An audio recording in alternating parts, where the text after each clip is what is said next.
27 फरवरी 2000। जम्मू कश्मीर के राजौरी सेक्टर में कड़ाके की ठंड हड्डियों को गला रही थी। अचानक सरहद पार से गोलियों और मोर्टार की गूंज उठने लगी।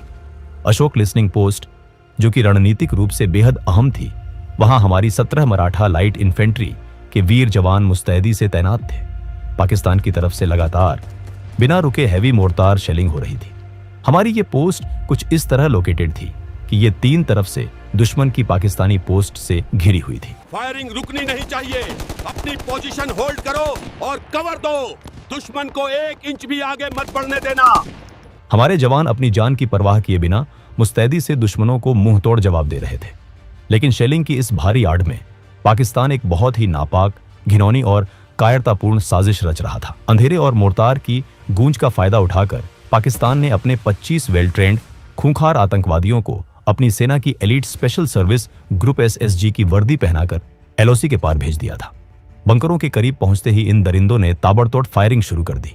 सबसे आगे पहली कतार में ड्यूटी पर तैनात थे 17 मराठा लाइट इन्फेंट्री के जाबाज सिपाही भाऊ साहेब मारुति तालेकर। उन्होंने निडर होकर एक सच्चे भारतीय सैनिक की तरह सीना तान कर डटकर मुकाबला की। लेकिन दुश्मनों की तादाद बहुत ज्यादा थी और वो अंधेरे का फायदा उठाकर बिल्कुल करीब आ चुके थे। इन 25 आतंकियों की इस खूनी टोली को लीड कर रहा था एक ऐसा शैतान जिसका नाम आगे चलकर पूरी दुनिया, खासकर अमेरिका और भारत की नींद उड़ाने वाला था। इलियास कश्मीरी। धुरंधर मूवी में जो मेजर इकबाल का कैरेक्टर है वो इसी आतंकी पर आधारित है। कश्मीरी ने उस रात जो दरिंदगी दिखाई, उसने इंसानियत और युद्ध के सारे नियमों की धज्जियां उड़ा दी। उसने वीर सिपाही तालेकर पर पीछे से वार किया, उनका गला रेता और उनका सिर धड़ से अलग कर दिया।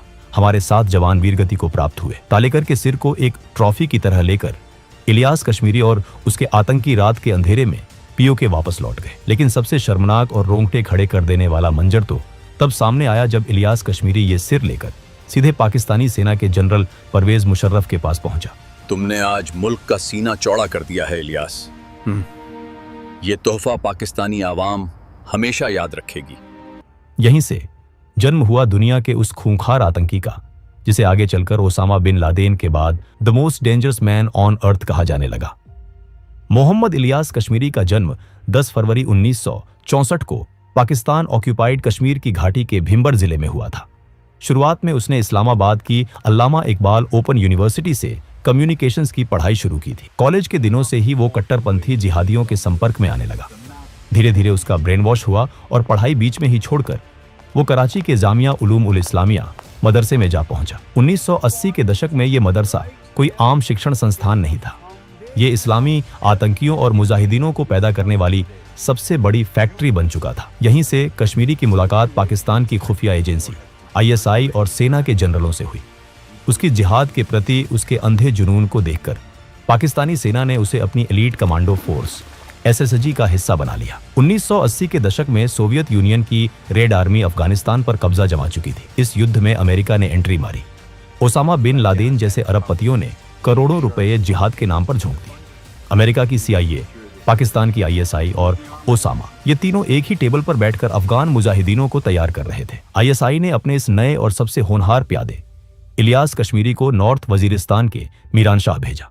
उसका काम था अफगान मुजाहिदीनों को बारूदी सुरंगें बिछाने की हाई लेवल ट्रेनिंग देना। लेकिन एक दिन दांव उसी पर उल्टा पड़ गया। अफगानिस्तान के रूखे पहाड़ों में एक खूनी मुठभेड़ के दौरान हुए एक भयानक धमाके में कश्मीरी बुरी तरह घायल हो गया। उस धमाके में उसकी एक आंख पूरी तरह उड़ गई और उसके दाएं हाथ की इंडेक्स फिंगर कटकर अलग हो गई। खून से लथपथ कश्मीरी मौत के मुंह से वापस तो आ गया, लेकिन उसने अपनी आंख खो दी। अफगान युद्ध के खत्म होने के बाद जब सोवियत सेना वापस लौट गई तो पाकिस्तान ने कश्मीरी को खाली नहीं बैठने दिया। उसने उसे अपना सबसे बड़ा मोहरा बना लिया। 1991 में उसे हरकत उल जिहाद अल इस्लामी का जम्मू कश्मीर रीजन का चीफ कमांडर बना दिया गया। उसने ब्रिगेड 313 नाम की एक खौफनाक और अल्ट्रा सीक्रेट यूनिट बनाई। ये यूनिट इतनी रूथलेस और खतरनाक थी कि आतंकियों के बीच इसमें शामिल होने के लिए बाकायदा फिजिकल और मेंटल टेस्ट होते थे। कश्मीरी ने POK के कोटली इलाके में अपना बेस बनाया और वहां से कश्मीर घाटी में मौत का खेल खेलना शुरू किया। कश्मीर घाटी में आतंकवाद अपने चरम पर था। सीमा पार से लगातार हथियारों और आतंकियों की खेप भेजी जा रही थी। इसी बीच मौलाना मसूद अजहर जैश के आतंकियों और हरकत उल मुजाहिदीन को एकजुट करने के लिए पुर्तगाली पासपोर्ट पर भारत की धरती पर कदम रख चुका था। लेकिन भारतीय सुरक्षा बलों ने इस खूंखार आतंकी को कश्मीर के अनंतनाग से दबोच लिया। मसूद अजहर की गिरफ्तारी से पाकिस्तान के रावलपिंडी मुख्यालय और आईएसआई की रातों की नींद उड़ गई। उनका सबसे बड़ा मोहरा भारत की गिरफ्त में था। अपने आका और साथी को छुड़ाने के लिए इलियास कश्मीरी ने एक खौफनाक अंतर्राष्ट्रीय साजिश रची, जिसे नाम दिया गया ऑपरेशन अल हदीद। उसने एक और खूंखार पढ़े लिखे आतंकी उमर सईद शेख के साथ मिलकर दिल्ली से 4 वेस्टर्न टूरिस्ट्स को किडनैप कर लिया। इनमें अमेरिकी और ब्रिटिश नागरिक शामिल थे। उनका प्लान बिल्कुल साफ था। इन विदेशियों की जान के बदले भारत सरकार पर अंतर्राष्ट्रीय दबाव बनाया जाएगा और मसूद अजहर को छोड़ने के लिए मजबूर किया जाएगा। विदेशियों को अगवा करके उत्तर प्रदेश के सहारनपुर के एक घनी आबादी वाले इलाके में एक सेफ हाउस में बंधक बनाकर रखा गया। लेकिन कश्मीरी अपने गुरूर में ये भूल गया था कि उसने भारत नाम के शेर के मुंह में हाथ डाल दिया है। यूपी एसटीएफ और दिल्ली पुलिस की स्पेशल सेल ने दिन रात एक करके इंटेलिजेंस जुटाई। उन्होंने जाल बिछाया और सहारनपुर के उस सेफ हाउस पर जोरदार रेड मार दी। दोनों तरफ से भारी फायरिंग हुई। इस एनकाउंटर में उमर सईद शेख को गोलियां लगी। वो लहूलुहान होकर गिर पड़ा और गिरफ्तार हो गया। सभी फॉरेन टूरिस्ट्स को सुरक्षित बिना किसी खरोंच के बचा लिया गया। लेकिन इलियास कश्मीरी बेहद शातिर था। वो उस दिन वहां मौजूद था, लेकिन पुलिस की घेराबंदी को चकमा देकर वो वहां से दुम दबाकर किसी तरह भाग निकलने में कामयाब रहा। भागने के बाद वो शांत नहीं बैठा। साल 1995 में वो अपने एक और खूंखार साथी नसरुल्लाह मंसूर लंगड़ियाल के साथ दोबारा सीमा पार करके कश्मीर के पुंछ इलाके में दाखिल हुआ। वो कोई नई साजिश रचने की फिराक में था। लेकिन इस बार पुंछ में एक चेकपोस्ट पर रूटीन चेकिंग के दौरान सेना को इन दोनों पर शक हुआ।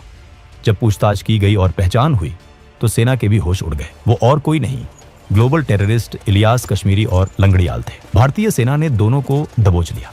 कश्मीरी को भारत की हाई सिक्योरिटी जेल में डाल दिया गया। करीब 2 साल तक वो जेल की सलाखों के पीछे भारतीय कानून के शिकंजे में रहा।